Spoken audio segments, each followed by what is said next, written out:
Welcome back to The Morning Blend. About 5 years ago, our next guest found a 60-page handwritten journal from her late father tucked into the back of a family scrapbook. Since he rarely spoke about his service in World War II, it was a huge surprise to find written evidence of so many thoughts and memories. And Julia Gimbel joins us now, and she describes herself as a cultural historian and has written this book, Student, Sailor, Skipper, Survivor, How World War II Transformed the Lives of Ordinary Americans. Thanks for being here. Good morning. Good morning. Pleasure. Great to see you. So this journey for you started roughly 5 years ago when you found this journal of your father's. Right. My daughter had received an assignment in a history class, and I knew that there was a scrapbook that my parents had put together during the war years. And so we borrowed it from my nephew, and tucked into the back flap was this 60-page handwritten journal that none of us knew about before. And it really just started this whole journey for me. Yeah. That is so cool. And what we said, I think, is so true. And what you say is people of that generation, they just didn't talk about it. Right, right. Many people just wanted to come back from their experiences and go back to school or go back to their jobs and resume their lives.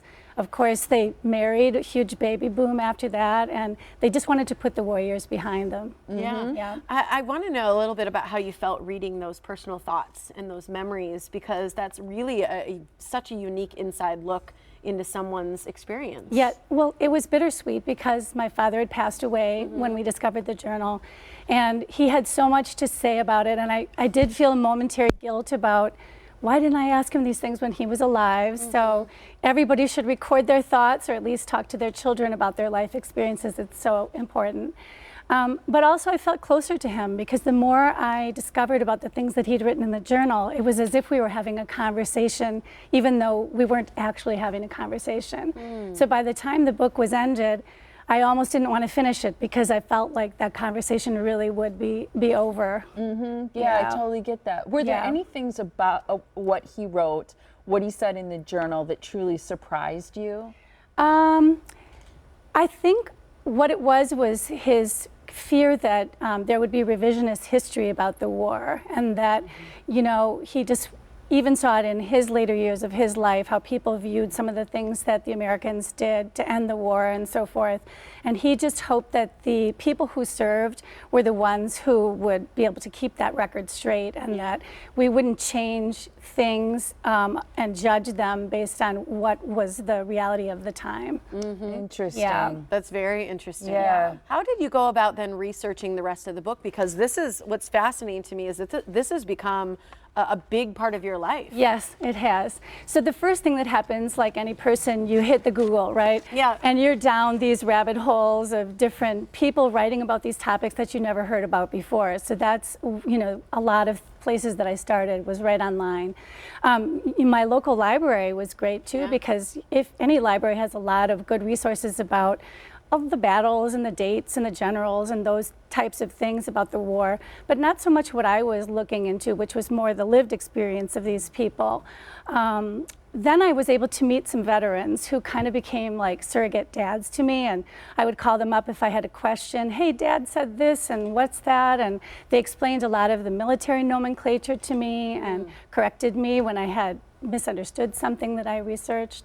So that was really fun. And they'll be at my book launch party tonight. So as long as the weather allows and they're feeling well, they'll be there tonight. So I'm really excited about that. That's so sweet that they'll be there.